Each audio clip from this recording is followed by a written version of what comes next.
Capítulo 191. Suspeitas. Mão direita. O corpo de Franca estremeceu repentinamente. Como bruxa, ela conhecia bem as complexidades dos espelhos e estava sintonizada com suas peculiaridades.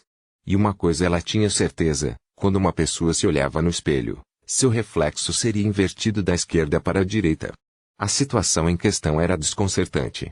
Depois que Erkin, que habitualmente preferia a mão direita, se aventurou no enigmático mundo dos espelhos e retornou, ele inexplicavelmente passou a usar a mão esquerda. Franca e Lumian, porém, não haviam vivenciado tal mudança. O que isso poderia significar? Franca tremia de desconforto.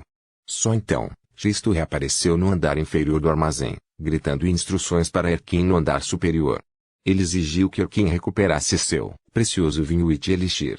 Aproveitando a oportunidade, Lumian se aproximou de Franca e sussurrou em seu ouvido: "Você notou alguma conexão?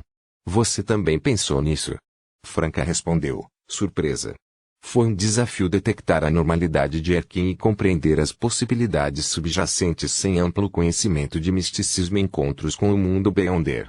Lumian continuou em tom abafado: julgar pela quantidade de sangue presente naquele espaço, acho difícil acreditar que uma pessoa normal pudesse ter sobrevivido.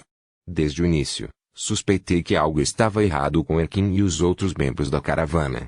Além disso, você mencionou que o peculiar mundo espelhado contém o seu passado, o reflexo de quem você foi um dia. Uma imagem espelhada é invertida da esquerda para a direita, na realidade. Você acha que o Erkin no espelho substituiu o Erkin original? Franca ficou em silêncio, ponderando as implicações. Temo considerar uma possibilidade tão horrível, mas as circunstâncias se alinham cada vez mais com a sua teoria. Eu preciso ter certeza. Enquanto conversavam, Erkin desceu do nível superior do armazém, segurando um saco cheio de especiarias diversas e 2 garrafas de vinho elixir branco. Ele seguiu em direção a um prédio próximo de 2 andares, branco acinzentado. A estrutura serviu de sala de jantar e cozinha para os subordinados do rato Gisto. Superficialmente, Gisto se apresentava como um comerciante. Ele era dono de várias empresas especializadas em comércio e fornecimento de instalações de armazenamento. Franca se aproximou de Gisto com uma expressão solene e perguntou: "Você tem certeza absoluta de que é realmente Erkin?" Gisto deixou escapar surpreso: "Por que você está fazendo uma pergunta tão peculiar?" "Claro, é Erkin. Pelos Tian, como eu poderia não reconhecer meu próprio irmão? Meus filhos também gostam muito dele. Eles não encontram nada de estranho nele." Franca ponderou por um momento antes de sorrir levemente. "Não posso deixar de sentir que algo pode dar errado depois de me aventurar nesse reino bizarro." Franca riu. "Você ainda não é um Beyonder. Antes de assumir esse negócio de contrabando, você não previu que aqueles acima de você seguiriam certos costumes e pagariam mais por assuntos específicos?" Gisto ficou em silêncio, sem saber como responder. Franca então disse: "Vou ajudá-lo a confirmar se há algo errado com esses indivíduos." Franca recuperou sua caixa de maquiagem e o lenço de Erkin, preparando-se para fazer uma adivinhação na frente do rato Gisto. O paradeiro de Erkin. O paradeiro de Erkin. Enquanto Franca cantava em Hermes, seus olhos escureceram e ela acariciou suavemente a superfície do espelho de maquiagem. Lumian observou enquanto o espelho brilhava com ondas aquosas de luz. Logo, uma cena se materializou em suas profundezas. Erkin, vestido com uma camisa azul, estava perto da cozinha, conversando com o chefe. Eu sabia que tudo correria bem. Rato Gisto riu. Ele então gesticulou em direção ao armazém. Tenho alguns assuntos para resolver. Você pode explorar a área por conta própria ou esperar por mim na sala de jantar. Assim que o baixinho líder dos contrabandistas entrou no armazém, Lumian voltou-se para Franca. Parece que o verdadeiro Erkin pode estar morto. Assim, os resultados da adivinhação indicaram a pessoa que originalmente pertencia ao mundo dos espelhos. Você ainda acha que algo está errado com Erkin e os outros? Franca franziu a testa. E se não? Lumian riu. Deveríamos cobrir nossos olhos e ouvidos e fingir que não vimos, ouvimos ou descobrimos nada? Franca ponderou por um momento antes de responder. Talvez, por estar usando a adivinhação no espelho, será mais fácil identificar o indivíduo dentro do espelho. Vou tentar outro método. Examinando a área do armazém, ela pegou uma pequena vara de madeira e segurou-a diante de si, pressionando de cima para baixo. Depois de proferir uma declaração de adivinhação, semelhante, a vara de madeira quebrou, apontando diretamente para o prédio branco acinzentado de 2 andares que abrigava a cozinha e a sala de jantar. Erkin estava lá. Franca ficou em silêncio por um momento antes de declarar: "Deixe-me ver se esse espelho pode ajudar em alguma coisa." Ela se referiu a um espelho prateado de estilo clássico que servia como porta de entrada para o reino peculiar, na esperança de empregá-lo para banir todos os monstros que surgiram de dentro. Lumian seguiu ansiosamente atrás de Franca quando eles entraram na sala de jantar. Seus olhos foram imediatamente atraídos para uma mulher usando um vestido verde acinzentado. Ela parecia ter quase 30 anos, segurando as mãos de um menino e uma menina. Lágrimas de alegria escorreram pelo seu rosto enquanto ela abraçava Erkin, que acabara de sair da cozinha. "Você finalmente voltou. Pepe. Pepe, brinque comigo." Em meio ao clamor de vozes excitadas, o rosto de Erkin irradiava pura felicidade. Suas sobrancelhas e olhos refletiam pura alegria. Franca fez uma pausa em seus passos, observando silenciosamente a emocionante reunião de família por um longo tempo. Eventualmente, ela soltou um suspiro e comentou: "Vamos esperar um pouco mais." Lumian manteve o sorriso. "Você está achando isso difícil de suportar?" Franca suspirou. "O verdadeiro Erkin pode já estar morto. Afinal, este é o seu reflexo.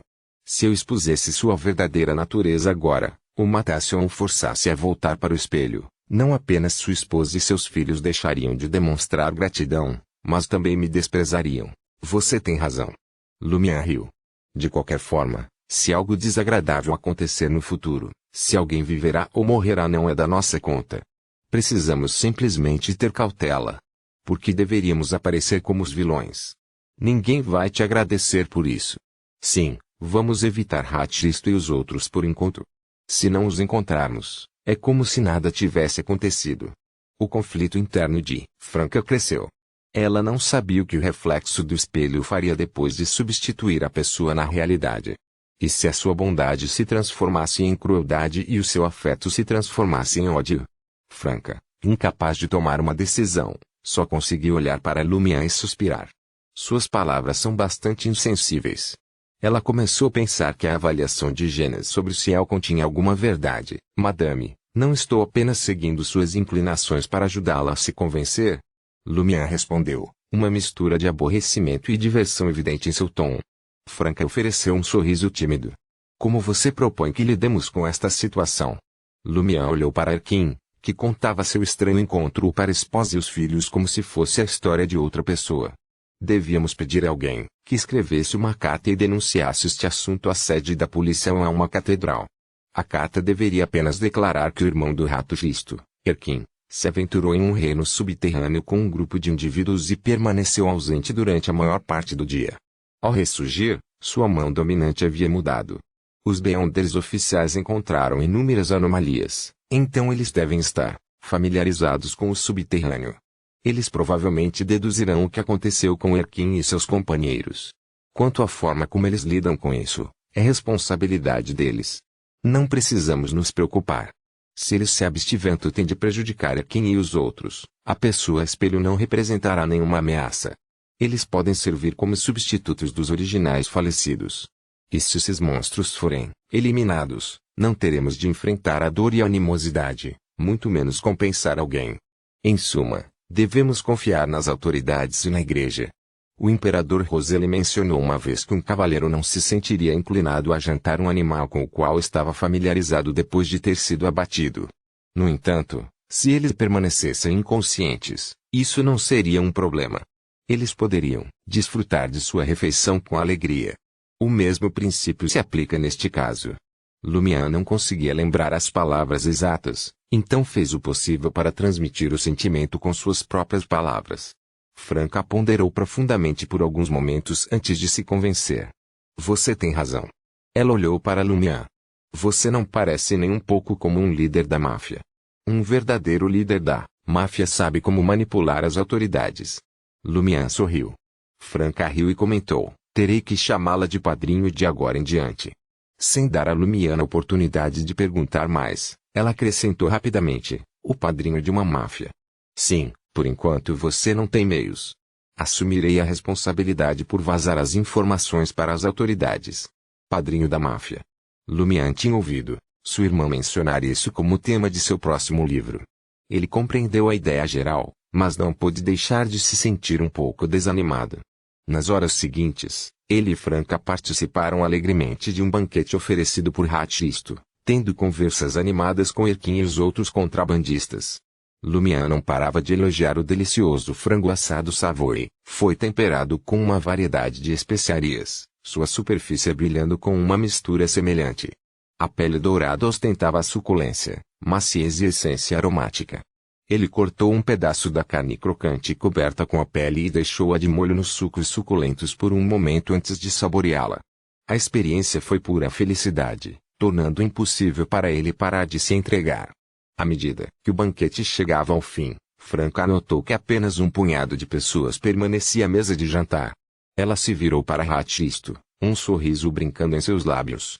Aproxima-te. Eu tenho algo para lhe perguntar. Xisto, momentaneamente surpreso, aproximou sua cadeira de Franca e respondeu com um sorriso. E qual é o problema? Franca sorriu e sussurrou. Na verdade, Ciel e eu também nos aventuramos nesse mundo peculiar. Felizmente, conseguimos escapar.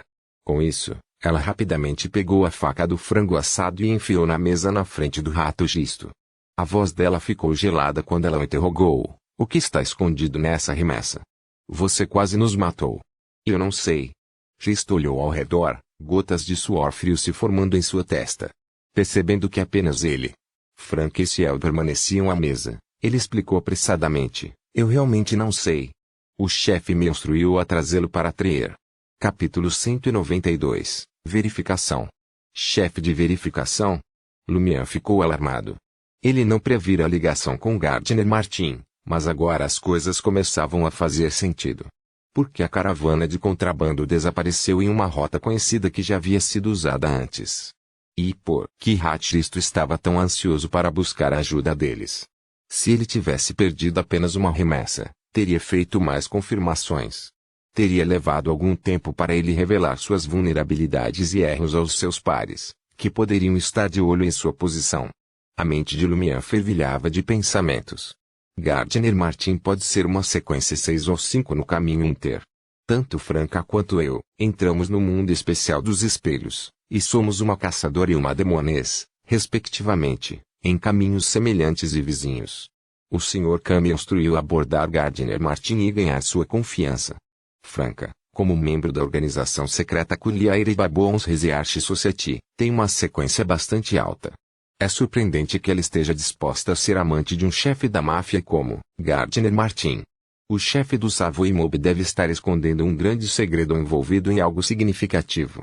Porque ele quer que Xisto contrabandeie um item relacionado ao caminho do caçador ou demonês para Treer. E por que correr os riscos do contrabando subterrâneo? Ele tem medo dos cobradores de impostos. Em vez disso, porque o próprio chefe não recupera o item fora da cidade e faz com que Xisto leve um contrabandista para liderar o caminho. Seria mais seguro e discreto. Será que ele sabe que o item pode causar problemas e quer evitar o risco?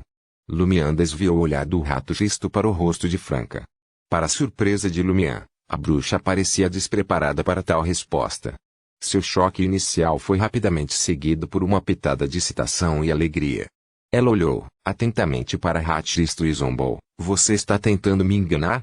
Porque não ouvi falar de Gardner pedindo para você trazer algo para Treer. Onde está essa coisa? Excitação. Alegria.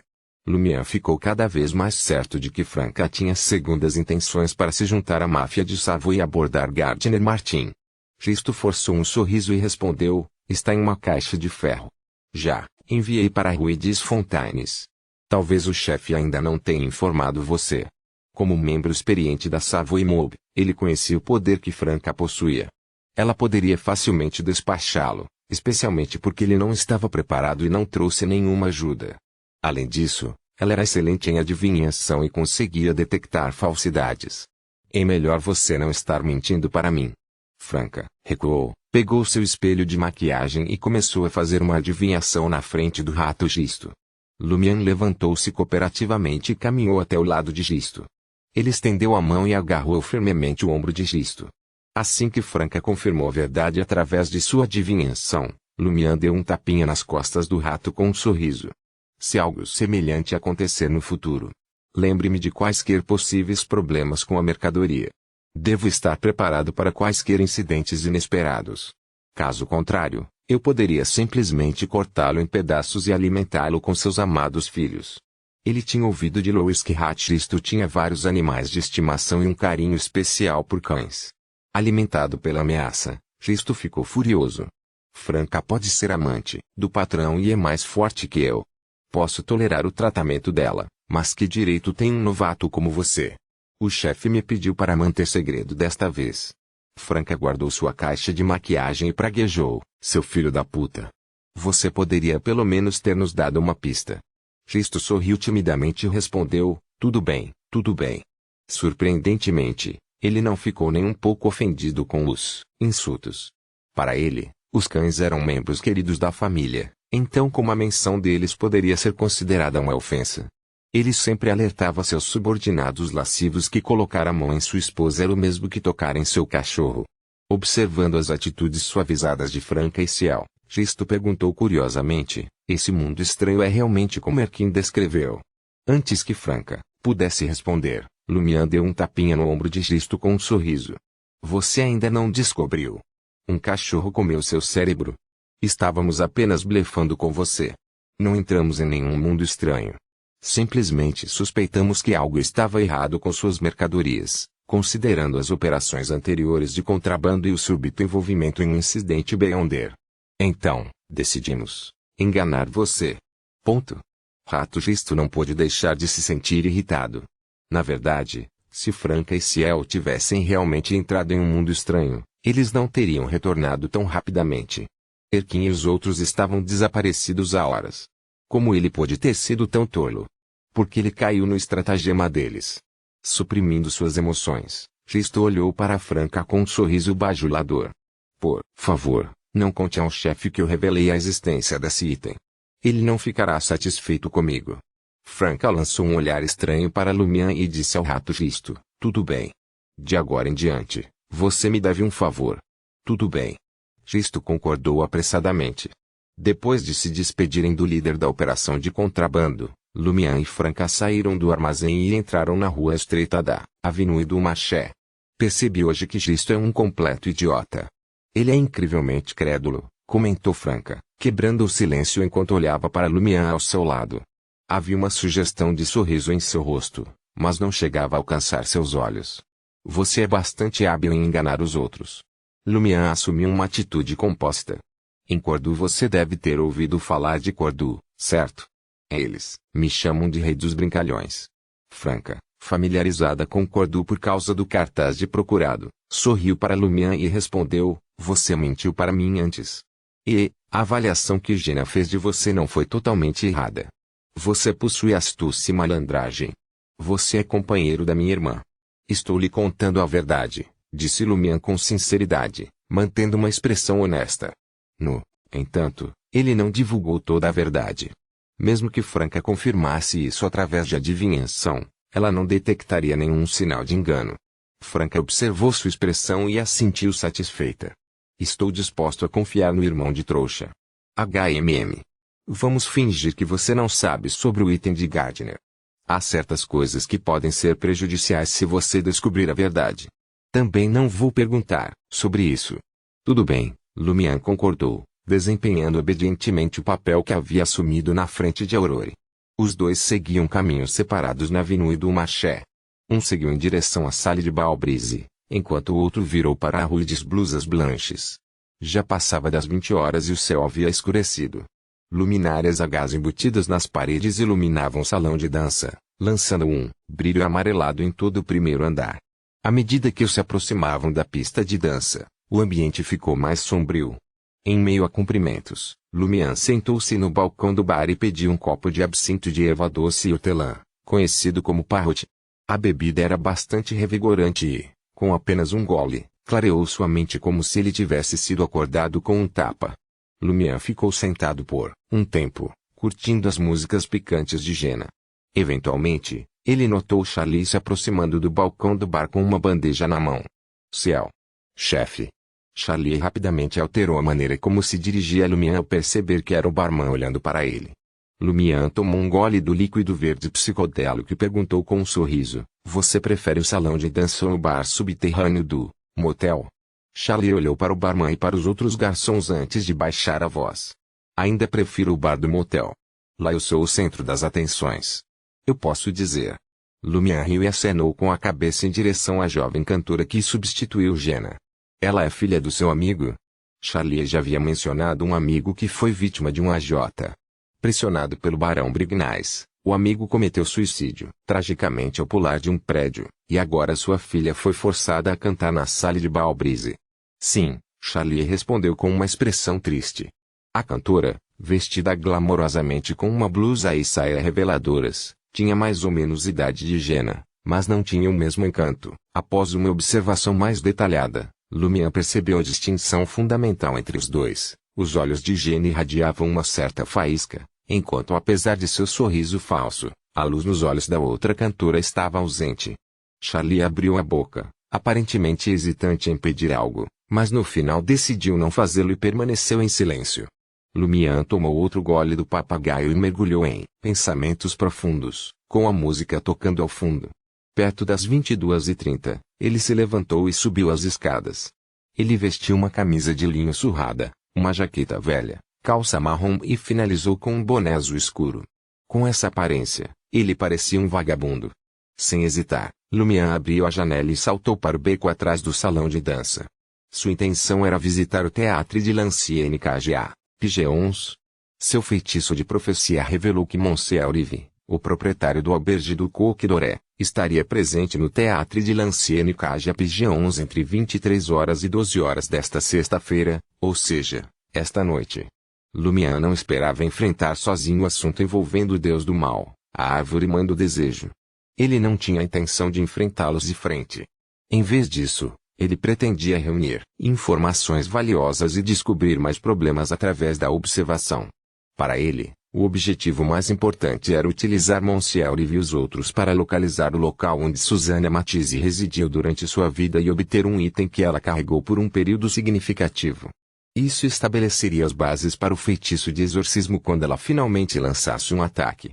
Embora completar a magia ritualística a tempo pudesse ser um desafio, estar preparado era preferível a ser pego de surpresa. Depois de fazer alguns desvios, Lumian chegou em frente ao Théâtre de l'Ancienne KGA Pigeons.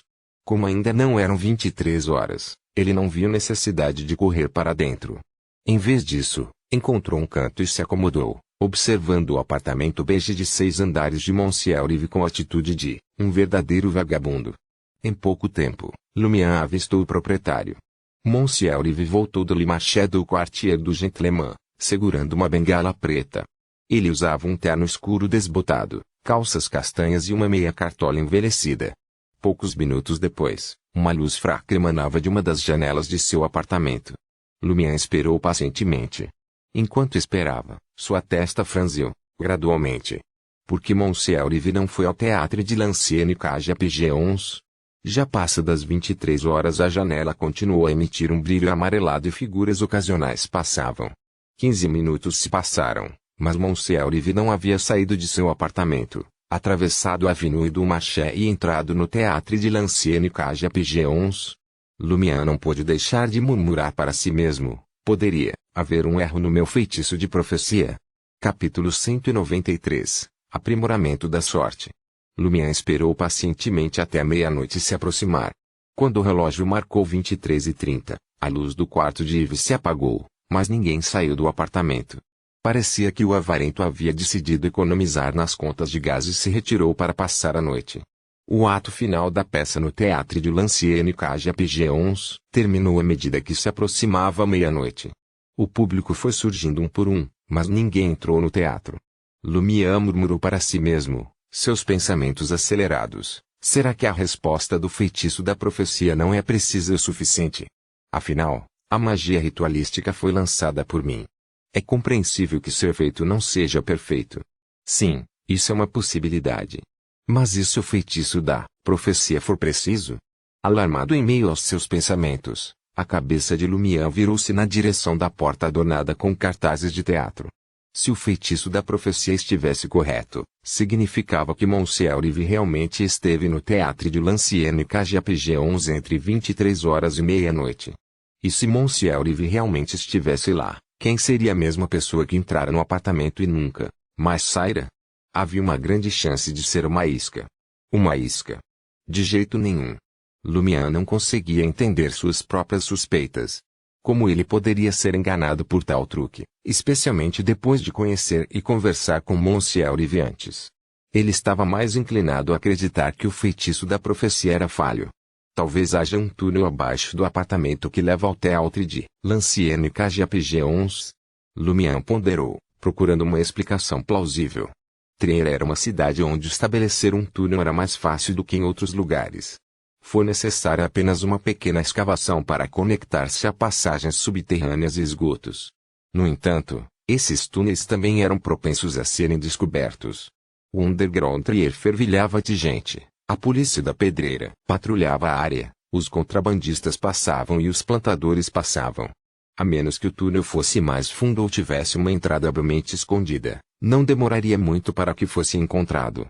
Se o apartamento de Monsieur Rive tivesse um túnel semelhante, ele não precisaria se aventurar até a entrada subterrânea de Trier, nas proximidades, à noite. Em meio a esses pensamentos, Lumière relembrou dois detalhes importantes. Em primeiro lugar, ele testemunhou uma mudança na sorte de Monsieur Rive quando se conheceram. No dia seguinte, ele percebeu que a sorte havia mudado inexplicavelmente. Em segundo lugar, Monsieur Rive possuía poderes Beyonder e tinha uma grande probabilidade de ser um crente no Deus do Mal, a árvore mãe do desejo. Apesar de ter uma sequência baixa, quando os Beyonders oficiais o trouxeram para interrogatório, não encontraram nada de errado. Combinando esses fatos desconcertantes com a disparidade entre o feitiço da profecia e a realidade, as pupilas de Lumière se contraíram enquanto ele murmurava para si mesmo, uma isca, poderia ser real. A pessoa que residia no apartamento oposto durante todo esse tempo após o roubo foi uma mera isca. Foi por isso que sua sorte mudou e os Beyonders oficiais não conseguiram detectar nada de errado. Como é possível que ele se pareça tão perfeitamente com Monsieur Rive? Ele empregou um item místico semelhante aos óculos de inquisição misteriosa ou algum outro método. E onde está o verdadeiro Monsieur Rive escondido no Théâtre de Lancienne KGPG 11? Quanto mais Lumière ponderava, mais nervoso ele ficava. Ninguém descobriu a substituição que ocorreu. No mínimo, os homens de Cristo mostraram sinais de reversão espelhada. Da variedade de habilidades do pervertido, Lumière já havia deduzido que Monsieur Rive havia percebido algo errado depois de ser roubado. Afinal, mesmo um único velador tinha valor como dinheiro. Nenhum ladrão iria descartá-lo voluntariamente. E se realmente tivesse sido descartado, significava que o roubo não era um verdadeiro objetivo. Era compreensível, então, que Monsieur Rive tivesse se preparado para esconder seus segredos dos Beyonders oficiais. Lumière simplesmente não previu um método tão bizarro. Na verdade, ele criou um doppelganger idêntico a Monsieur Rive. Por um momento, Lumière não conseguiu determinar se a isca no apartamento era uma pessoa comum, adornada com cosméticos Beyonder ou um devoto do Deus do Mal com poderes extraordinários. Se fosse a primeira opção, Lumière desejava aproveitar a oportunidade na calada da noite, apreender a isca, administrar uma surra completa e extrair a verdade. Então, ele entregaria a isca na sede da polícia ou em uma catedral, deixando os Beyonders oficiais para concluir o assunto. Se fosse o último, ele não ousaria agir impulsivamente. Ninguém sabia o nível de sequência da isca ou a amplitude de suas habilidades. Lumière virou a cabeça mais uma vez, lançando um olhar para o prédio vermelho de tijolos de 3 andares que abrigava o Théâtre de Lancienne KGPG 11. Ele notou que nenhum outro cliente emergiu de sua entrada, dissipando sua ideia de se aventurar lá dentro para dar outra olhada. A apresentação final do dia foi concluída. Depois de refletir um pouco, Lumière resolveu fazer alguns preparativos.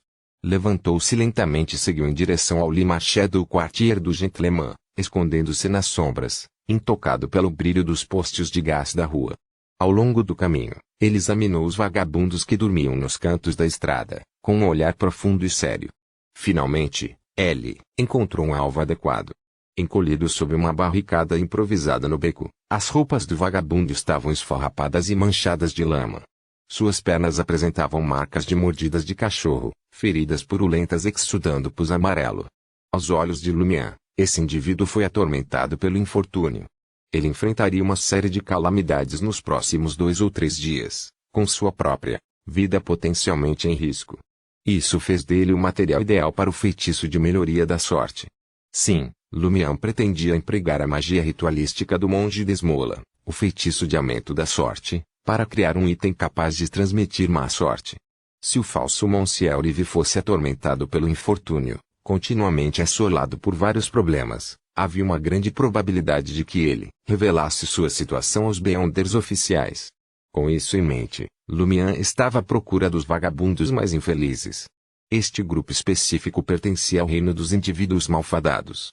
Com o boné abaixado, Lumière se aproximou do vagabundo, posicionando-se de forma que os lampiões a gás da rua deixassem seu rosto na sombra. Ele se agachou, com as mãos enluvadas pretas prontas, e cutucou gentilmente o vagabundo. Você. O vagabundo se mexeu, sua voz cheia de dor e confusão. Preciso da sua ajuda com uma coisa. Disposto a ajudar? Lumière produziu uma moeda de prata, no valor de um vereador, adornada com querubins e linhas intrincadas. Os olhos do vagabundo foram imediatamente atraídos para a moeda reluzente. Sem hesitar, ele assentiu e respondeu, sem problemas. Enquanto falava, ele estendeu a mão, já imaginando o aroma do apple esqueçor e do farto bolo de carne. Assim que a moeda de prata estava em sua palma, os olhos do vagabundo se arregalaram de repente, fixados em algo atrás de Lumière. Ele deixou escapar em estado de choque, isso é. Aproveitando o momento em que Lumière virou a cabeça, o vagabundo rapidamente se levantou, tentando saltar por cima da barricada e correr pelo beco. Era evidente que dar dinheiro a um vagabundo e conseguir a sua cooperação em alguma coisa representava um perigo claro. Para um vagabundo comum, a escolha lógica era aceitar o dinheiro e fugir. Uau! Lumière retirou rapidamente a mão direita, observando calmamente o vagabundo cair contra a barricada, inconsciente. Desde o início, Lumière não tinha a intenção de permitir que o vagabundo testemunhasse tudo acordado. Mesmo que ele estivesse com os olhos vendados e os ouvidos bloqueados, ainda havia risco de perigo. Além disso, havia o potencial de revelar a identidade de Lumière e a sinistra magia ritualística conhecida como feitiço de melhoria da sorte. Consequentemente, seu plano era buscar o consentimento do vagabundo e depois deixá-lo inconsciente. Lumière ajudou o vagabundo a se levantar, como se estivesse apoiando um companheiro bêbado, e o guiou até a entrada mais próxima do metrô de Trier. Encontrando um local escondido próximo, ele prendeu o vagabundo, amarrando suas mãos e pés, vendando e abafando seus ouvidos. Depois que tudo estava no lugar, ele voltou furtivamente à sala de Balbrise, recuperando uma lâmpada de metal duro e as ferramentas necessárias. Sem demora, ele voltou para a entrada, levantando cuidadosamente o vagabundo inconsciente e seguindo para a caverna da pedreira onde havia realizado anteriormente o feitiço da profecia. Desta vez, porém, o ritual sofreu uma mudança. Embora permanecesse uma cerimônia dualística, a vela laranja representando uma divindade e outros suplicantes foi substituída por uma de tonalidade branco acinzentada. Ainda continha o sangue de Lumière. Para aumentar suas chances de sucesso, Lumière pretendia utilizar a magia ritualística para rezar a corrupção selada em seu peito, mobilizando um fragmento de seu poder. Depois de construir o altar e erguer uma parede de espiritualidade, ele mergulhou a adaga contaminada de Edsei no vagabundo, permitindo que seu sangue fluísse para um frasco de metal. O vagabundo se mexeu, apenas para ficar inconsciente novamente. Lumière desinfetou e enfaixou a ferida, misturando o sangue com as cinzas de seu próprio cabelo para criar uma substância semelhante à tinta. Usando o pincel mais fino à sua disposição, ele delineou meticulosamente uma série de símbolos intrincados e enigmáticos em um pergaminho de pele de cabra falsa. O desenho consistia em espinhos pretos entrelaçados formando um anel, cobras com cabeças e caudas entrelaçadas, um rio composto por essas figuras serpentinas, linhas distorcidas, um olho peculiar e muito mais. Quando ele completou uma fração do intrincado trabalho, a testa de Lumière estava encharcada de suor frio. Ele posicionou o vagabundo e a pele de cabra falsa adornada com símbolos sobre a pedra, que servia de altar. Pingando perfume nas chamas e borrifando o pó, Lumière deu 2 passos para trás, fixando o olhar na chama amarela da vela bruxuleante e pronunciou as antigas palavras de Hermes, poder da inevitabilidade. Você é o passado, o presente e o futuro. Você é a causa, o efeito e o processo. Como antes, a chama da vela da divindade comprimiu-se ao máximo antes de se expandir, inchando até o tamanho de um punho cerrado. Sua tonalidade se transformou em um tom preto prateado, distorcendo tudo ao seu redor. A névoa cinzenta encheu o ar e uma tempestade de escuridão girou. Lumière, com os ouvidos atacados por murmúrios frenéticos, suportou a vertigem e mudou para a língua de Hermes. Eu imploro que você altere o destino deste homem indigente. Rezo para que você acabe com o infortúnio dele. Neste momento, Lumière deu um passo à frente e acendeu a pele de cabra falsa adornada com símbolos misteriosos usando a chama da vela preta prateada. Colocando-o dentro de uma fenda natural na superfície do altar, ele observou o pergaminho começar a arder. No instante seguinte, ele tirou uma moeda de ouro no valor de 5 velutor, com o pássaro do sol gravado, e a posicionou perto da mão estendida do vagabundo. Para aqueles dominados pela ganância, o dinheiro era uma isca irresistível. Serviu como canal ideal. Lumière, sobrecarregado por uma sensação semelhante a carregar um peso de mais de 500 quilos, recuou um passo, aguardando o consumo da falsa pele de cabra fumegante antes de iniciar o encantamento final. Âmbar cinza, uma erva que pertence à inevitabilidade, por favor, passe seus poderes para o meu encantamento. Todo o altar se acendeu abruptamente, assumindo uma aparência etérea. Antes de Lumière, um rio de mercúrio ilusório, intricado e arrepiante corria silenciosamente em seu caminho. Envolvia o vagabundo e a moeda de ouro, amplificando os murmúrios nos ouvidos de Lumière e fazendo com que as veias cianas de seu rosto se dilatassem. Instintivamente, Lumière recuou diante da agonia de suplicar por uma bênção. De repente, a imagem ilusória encolheu, descendo sobre a superfície da moeda de ouro apoiada no altar. Tudo voltou ao estado anterior, exceto a moeda de ouro, que agora parecia mais fraca sob a iluminação negra e prateada. Capítulo 194, acionado. Ao ver isso, Lumière concluiu apressadamente o ritual e apagou as velas na sequência correta. Os delírios frenéticos que enchiam seus ouvidos desapareceram e a dor lancinante cessou abruptamente antes que pudesse dominá-lo. Depois de arrumar o altar de maneira grosseira, Lumière desviou o olhar para a moeda de 5 velutor. Já não parecia peculiar. Banhada pelo brilho da lâmpada de carboneto, ela brilhava com um brilho dourado cativante, indistinguível de qualquer outra moeda.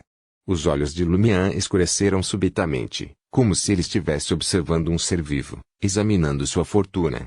Normalmente, ele não conseguia ver o destino de um objeto, mas desta vez foi diferente. Depois de focar, ele percebeu que a moeda de ouro estava envolta em vapor preto tingido com um toque de brilho vermelho sangue. O primeiro simbolizava a má sorte, enquanto o último indicava um grau de catástrofe iminente. Ufa! Lumière soltou um suspiro de alívio. Isso significava que o feitiço de melhoria da sorte foi bem sucedido. A onda de infortúnio do vagabundo nos dias seguintes foi transferida para a moeda de ouro. Porém, se Lumière não encontrasse outra pessoa para suportar esse destino em 3 dias, ele voltaria a ser vagabundo, permanentemente intransferível. Lumière continuou olhando para o vagabundo por mais alguns segundos, confirmando que sua sorte havia retornado temporariamente ao normal, nem boa nem ruim. Satisfeito, Lumière, já posicionado na beira do altar, estendeu a mão e pegou um 5 velutor, que servia de meio para a transferência de sorte. Ele não estava preocupado que esse ato transferisse para si mesmo o infortúnio associado ao item. Isso porque a ativação do feitiço de melhoria da sorte exigia condições específicas. Em primeiro lugar, o destinatário tinha que aceitar voluntariamente a moeda de ouro e desejar subjetivamente possuí-la. Em segundo lugar, durante todo o processo, o destinatário teve que explorar uma situação que não deveria. Em outras palavras, se Lumière usasse a moeda de ouro para fazer uma compra, o lojista não sofreria nenhum azar simplesmente por ter aceitado o item, a menos que vendesse a Lumière algo falsificado ou manipulasse desonestamente a transação para ganho ilícito. Da mesma forma, se Lumière colocasse discretamente a moeda de ouro no bolso de Charlie sem que ele percebesse imediatamente, Charlie não encontraria infortúnio quando a usasse. Como proprietário original da moeda, Lumière naturalmente não foi afetado pelo feitiço de melhoria da sorte quando a recuperou. Os 2 métodos simples para ativar o feitiço de melhoria da sorte eram manter a moeda no bolso e permitir que o alvo a roubasse. Ele também poderia fingir que o deixou para trás para que o alvo pudesse pegá-lo. Lumière acreditava que, a menos que indivíduos como Monsieur Olive, que adquiriram um hábito mesquinho, passassem por uma transformação significativa, eles ainda abrigariam um gosto duradouro pelo dinheiro. Cair nessa armadilha seria fácil para eles. Depois de apagar vários vestígios do altar, ele colocou o vagabundo de costas e subiu à superfície. Ele o jogou de volta no beco onde foi encontrado, removendo as cordas que prendiam suas mãos e pés, junto com o pano que cobria seus olhos e ouvidos. O vagabundo mexeu-se, lentamente, proferindo apelos de medo desesperado. Por favor, deixe-me ir. Ele piscou e abriu os olhos, examinando instintivamente o ambiente. Para sua compreensão, não havia ninguém à vista e ele ainda estava dormindo em seu lugar habitual. Ponto. O vagabundo ficou em silêncio. À medida que os seus sentidos retornavam gradualmente, sua reação inicial foi enfiar a mão no bolso. Um calafrio invadiu sua mente e, com uma expressão alegre, ele recuperou uma moeda de prata no valor de um vereador. Ainda está aqui. Realmente ainda está lá. Não foi um sonho. Sob o fraco luar carmesim lançando seu brilho de cima e as lâmpadas da rua iluminando a vizinhança, o vagabundo mexeu na moeda de prata repetidamente, assegurando-se de que não era uma falsificação. Só então ele se lembrou de examinar seu corpo. Logo, ele percebeu que seu braço estava enfaixado e uma dor aguda assaltou sua mente. Além disso, não havia nada fora do comum. O vagabundo ficou de pé, esfregando as costas enquanto murmurava para si mesmo, não é esse tipo de pervertido.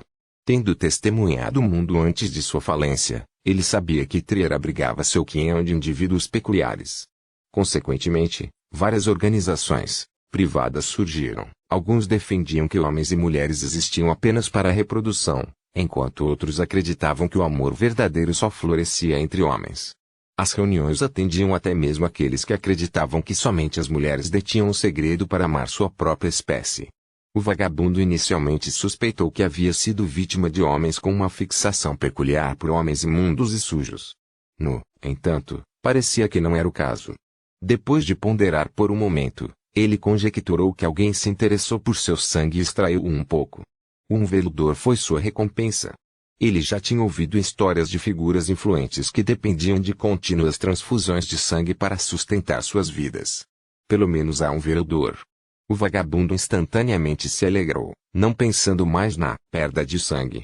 Ele até alimentou a esperança de que a outra parte o procurasse mais uma vez. Quando chegasse a hora, ele perguntaria de bom grado sobre o preço desejado. Ponto. Lumière contou com o lançamento de uma moeda de cobre para decidir que passaria a noite no albergue do Coq d'Oré. Consequentemente, ele voltou para o quarto 207 e dormiu até às 6 horas. Depois de tomar o café da manhã e praticar alguns exercícios ao ar livre, voltando ao motel, trocando de roupa e disfarçando-se, Lumière preparou-se para partir para a Avenue du Marché e encontrar as duas faxineiras já trabalhando arduamente. Lumière avistou uma faxineira de 50 e poucos anos, usando uma peruca e maquiagem douradas vibrantes, enquanto limpava diligentemente o lixo no saguão. Lumière parou seus passos e perguntou, contemplativamente, você é Elodie, não é? Ele se lembrou de Charlie mencionando o nome dela. Sim, Sr. Ciel. Elodie endireitou sua postura. Ela usava um vestido branco acinzentado velho, mas limpo, e tinha uma altura média de 1,65 metros. Pelas suas características faciais, era evidente que ela tinha sido bastante atraente na juventude. Você me conhece? Lumière perguntou com indiferença. Elodie respondeu com sinceridade. Monsieur Charlie Collet falou de você antes. Ele mencionou que você é o guardião do hotel. E, exatamente como esperado de Charlie. Essa é a atitude certa. Nenhum traço de inferioridade ou medo. Lumière começou a sentir que Elodie, a faxineira, não era uma ex-garota de rua como Charlie havia especulado. Ele perguntou casualmente, ouvi de Charlie que você era atriz de teatro. Sim. Um sorriso apareceu no rosto de Elodie. Atuei em 2 teatros, assumindo papéis coadjuvantes. Porém, um deles faliu e outro parou de me contratar por algum motivo. Eu já estava bem velho naquela época. Ao relembrar o passado, uma pitada de melancolia apareceu em seu comportamento.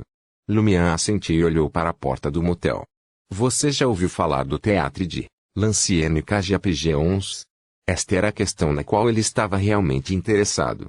Esta faxineira chamada Elodie era originalmente uma atriz de teatro, mas foi contratada por Monsieur Rive, o proprietário do motel que tinha um relacionamento próximo com o Théâtre de l'Ancienne Cage Pigeons. Foi um pouco suspeito. A expressão de Elodie ficou animada. Eu sei que suas peças são esplêndidas, os atores possuem habilidades de atuação notáveis. Vale a pena economizar um mês só para comprar ingressos para seus shows. Quando assisti uma apresentação no Théâtre de l'Ancienne Cage Pigeons, descobri que eles precisavam de uma faxineira durante meio-dia. É por isso que acabei aqui. Entendo. Parece não ter relação com o Théâtre de l'Ancienne Cage Pigeons ou Monsieur Rive. Lumian absteve-se de investigar mais para evitar levantar quaisquer suspeitas. Ele sorriu e comentou, parece que você tem outros empregos. Elodie acreditava que Monsieur Ciel procurava averiguar os antecedentes da faxineira para proteger os interesses do motel, então respondeu honestamente, todos os dias, das 14 horas às 22 horas, trabalho em uma fábrica ao sul do distrito comercial. Chama-se Godville Chemical Factory, situada na rue Saint-Hilaire. A rue Saint-Hilaire corria ao longo das muralhas da cidade de Trier e era vizinha das fábricas do quartier do Jardim Botanique. As fábricas de Trier preservaram uma prática da era de Roselle. Se a produção continuasse 24 horas por dia, os trabalhadores eram divididos em 3 turnos, um da manhã ao meio-dia, outro da tarde à noite e o último da noite. Isso parece exigente. Lumian suspirou. Elodie sorriu e falou gentilmente, tenho 2 filhos que estão quase adultos. Depois que eles garantirem seus próprios empregos, não terei que trabalhar tão incansavelmente. E o seu marido? Lumian perguntou casualmente. A expressão de Elodie escureceu. Ele morreu em um acidente de fábrica há alguns anos. Lumian não se intrometeu mais.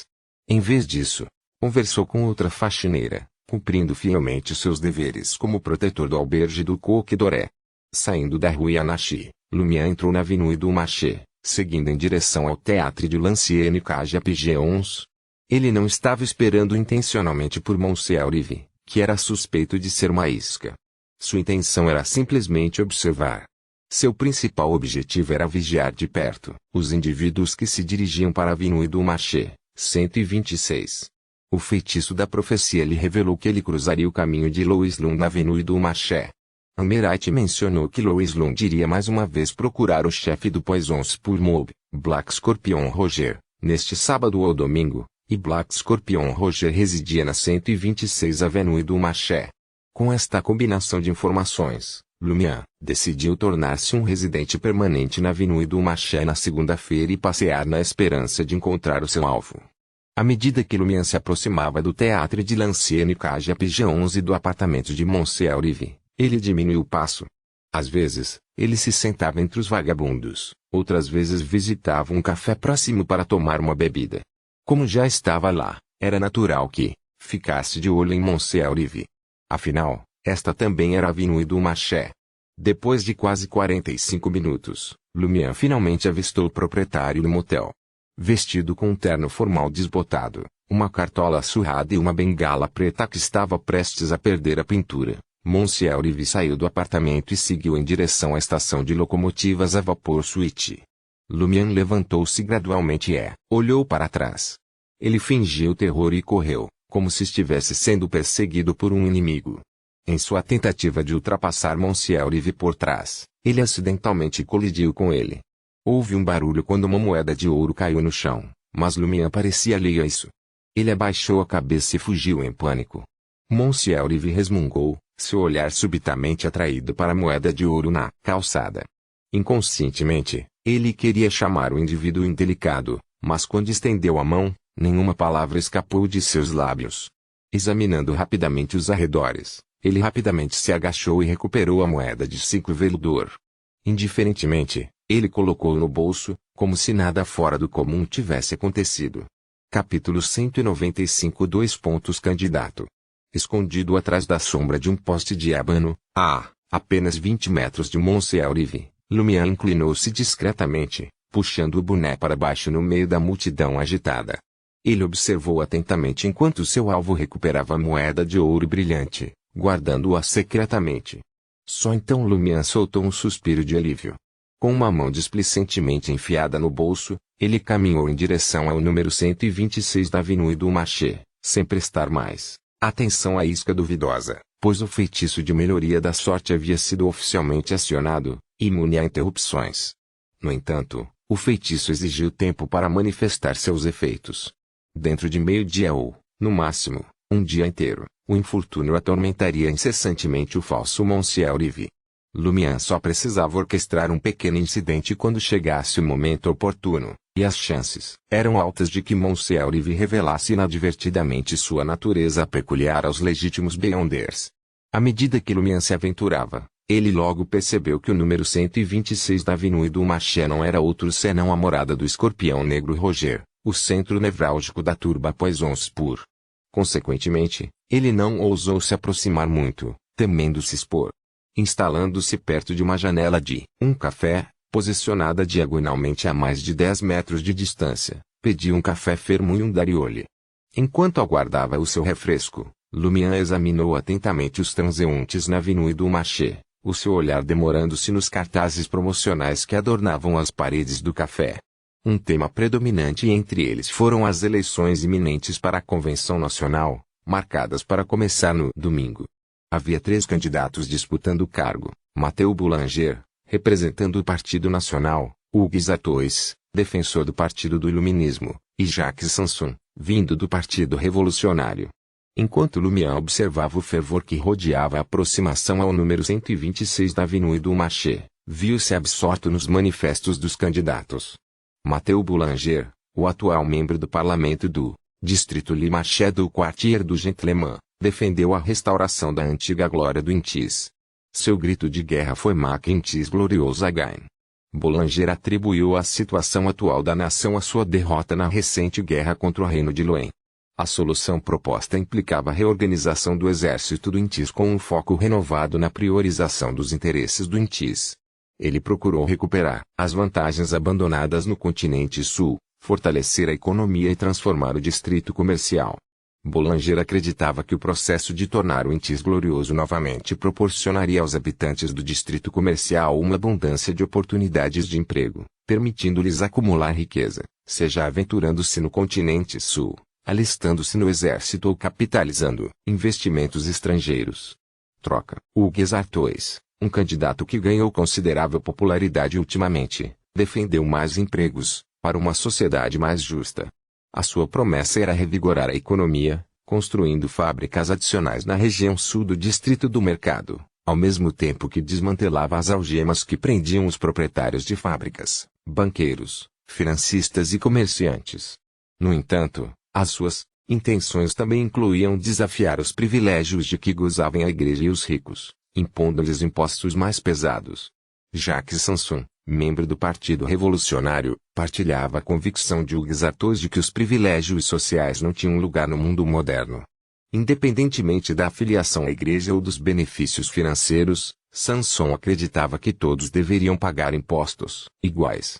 Afirmou corajosamente que as atuais políticas tarifárias prejudicavam o progresso do Intis, especialmente as muralhas da cidade e os 54 postos de controle que rodeiam Trier.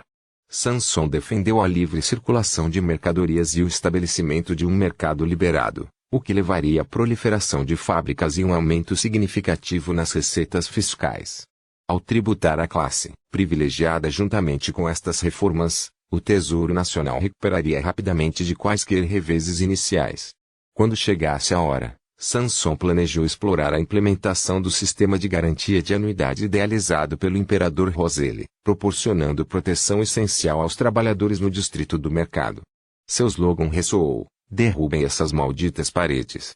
Terminada a leitura das plataformas dos candidatos, Lumière não pôde deixar de se sentir inclinado a votar em Jacques Sanson. Embora permanecesse incerto se Sanson possuía a capacidade de concretizar as suas ideias, álcool e produtos mais baratos trariam benefícios tangíveis e segurança para as pessoas no distrito comercial. Quanto à tributação dos privilegiados, eles não estavam muito preocupados, desde que a carga não ultrapassasse um centavo. No entanto, era evidente que Jacques Sanson enfrentava discriminação. Os cartazes de sua campanha foram relegados aos cantos mais distantes, pouco visíveis. Esse tratamento resultou do Estatuto Perene do Partido Revolucionário como minoria dentro da Convenção Nacional. Enquanto a Poisons pour Mob se reunia em apoio ao Hugues Artois do Partido do Iluminismo, Lumian dirigiu toda a sua atenção para este candidato. Ele não apenas examinou a plataforma eleitoral de Artois, mas também examinou suas fotografias coloridas. Artois, um homem de 30 e poucos anos, possui uma exuberante cabeleira preta e fofa com toques grisalhos nas têmporas. Seu nariz era alto e orgulhoso, complementado por profundos olhos azuis. Sua altura chamava a atenção e ele exalava um ar de refinamento quando vestido formalmente. Não posso permitir que este homem seja eleito. A menos que eu desmantele o Poisons pour Mob antes que isso aconteça. No entanto, a máfia ainda conta com o misterioso apoio de Madame Moon. Mesmo que um escorpião negro caia, outro escorpião vermelho surgirá. Sim, as eleições estão marcadas para começar neste domingo. A sede da polícia, a polícia militar os beonders oficiais serão mobilizados para monitorar vigilantemente cada distrito eleitoral. Causar problemas não será fácil. Devo envolver os trabalhadores, carregadores e garçons da máfia de Savoy. Lumian contemplou como garantir a vaga na Convenção Nacional para Mathieu Boulanger e Jacques Sanson. Perdido em pensamentos, ele manteve um olhar atento na janela, esperando avistar Louis Lund. Depois de um tempo considerável, o sol dourado subiu ao céu. Lumian percebeu que esperar não era uma opção viável. Em primeiro lugar, a sua identidade representava um problema. Ele permaneceu sob o intenso escrutínio do Poisons pour Mob, impedindo-o de esperar em um prédio em frente à residência de Roger do Escorpião Negro. Tal ponto de vista limitaria sua visão e aumentaria o risco de ignorar detalhes cruciais. Em segundo lugar, como líder do Savoy Mob, ele tinha inúmeras responsabilidades a cumprir e exigia momentos de descanso. Esperar 24 horas por dia durante 2 dias seguidos era simplesmente inviável. Enquanto esses pensamentos passavam por sua mente, Lumian teve uma ideia. Por que eu deveria fazer isso sozinho quando tenho tantos subordinados e até contratei Anthony Reid com meu próprio dinheiro? Com esse pensamento, Lumian levantou-se e saiu do café, seguindo em direção à Salle de Balbrise. Ao chegar ao meio da Avenue du Marché, a atenção de Lumian foi atraída para uma reunião à beira da estrada. Na periferia da multidão havia um círculo de policiais uniformizados de preto, enquanto 2 fileiras de policiais montados observavam os transeuntes. Entre as 200 a 300 pessoas, havia uma plataforma improvisada de madeira. Um homem de terno preto, sem gravata borboleta, comandava o palco. Um enorme pôster exibindo sua foto adornava a parede externa da casa atrás dele. Sua voz retumbante ressoou pelas ruas. Precisamos de empregos. Precisamos de melhores rendimentos. Construirei mais fábricas na Rue Saint-Hilaire. Eu prometo concessões fiscais para essas fábricas. Ah, não é o Sr. Hugues Artois? Lumian, utilizando sua altura em tis acima da média, podia ver claramente o orador no palco de madeira. Era o elegante Hugues Artois, de cabelos pretos e olhos azuis, um candidato apoiado pela Poisons pour Mob. Lumian escutou por vários segundos, seu olhar percorrendo instintivamente os andares superiores do prédio em frente a Hugues Artois, examinando as janelas e o telhado. Como esperado, ele detectou sinais de policiais ou de indivíduos que claramente não pertenciam ao domicílio. Ele está realmente bem protegido. Não posso atirar na cabeça ou no peito de Hugues Artois nessas posições usando um rifle. Lumian desviou o olhar, uma ponta de arrependimento tomando conta dele. Havia outra forma de garantir a derrota de Hugues Artois nas eleições: impedi-lo de participar completamente. Aqueles que perecessem perderiam automaticamente o direito de concorrer. Lumian havia pensado seriamente na viabilidade desse plano enquanto estava no café, mas concluiu que isso provocaria muito caos. As multidões dos distritos comerciais provavelmente seriam mobilizadas e usadas como bodes expiatórios. Ele próprio se enquadraria nessa categoria. Se isso acontecesse, a sua verdadeira identidade seria provavelmente exposta, obrigando-o a fugir do distrito comercial, ou mesmo de Trier. Perderia a oportunidade de localizar Madame Poilise e o padre. Assassinar o candidato parecia ser um grande desafio. Mesmo que ele tivesse a sorte de ter sucesso, a fuga poderia não ser garantida. Lumian desviou o olhar para as pessoas que estavam atrás da plataforma de madeira. Provavelmente eram membros da campanha de Hugues Artois, um trio de homens e 2 mulheres. Entre eles, havia uma mulher com cabelos ruivos, que supostamente possuía linhagem nobre. Suas feições eram marcantes, com linhas esculpidas no rosto, mas havia um ar geral de neutralidade em sua beleza. Alta e vestida com um traje de caça branco e marrom, ela estava acompanhada por outros 4 indivíduos. Com medo de sentir falta de Louis Lund, Lumière não deu atenção ao discurso de Hugues Artois. Ele se retirou da multidão e voltou para a sala de Balbrise. O meio-dia trouxe poucos clientes ao estabelecimento. Alguns garçons e bartenders fizeram uma pausa, enquanto outros se ocuparam em arrumar a casa. Dirigindo-se a Louise Sarcota, Lumière falou: envie 4 homens para vigiar Avenue du Marché, 126. 126. Louise repetiu, sua voz cheia de espanto. Essa não é a residência do escorpião negro Roger. O chefe está planejando causar problemas para o Poissons pour Mob mais uma vez? Lumière assentiu com uma expressão sincera. Você conseguiu. Não chegue muito perto e certifique-se de permanecer indetectado. Fique de guarda de diferentes pontos de vista e observe se ele aparece entre os transeuntes. Lumière apontou para os cartazes de procurados que adornavam a parede, bem como para Louis Lund, que estava por perto. Desde que se juntou à máfia de Savoy, o cartaz de procurado de Louis foi discretamente transferido para um local ainda mais discreto. Louis e Sarcota voltaram sua atenção para o cartaz de procurado, examinando cuidadosamente seu conteúdo. Palavras, como Cordoue Village, chamaram a atenção deles. Eles compreenderam a ideia geral e concordaram prontamente. Sim, chefe. Assim que os 4 mafiosos partiram de Salle de Balbrise com o cartaz de procurado, Lumière voltou-se para Louis e Sarcota. Nos próximos dias, sua tarefa será manter a ordem no salão de dança do primeiro andar. Depois de dar as instruções, Lumière acrescentou com indiferença: acabei de ouvir trechos do discurso de Hugues Artois. Nada mal. HMM. Quem o nosso Savoy Mob apoia como membro do parlamento do distrito comercial.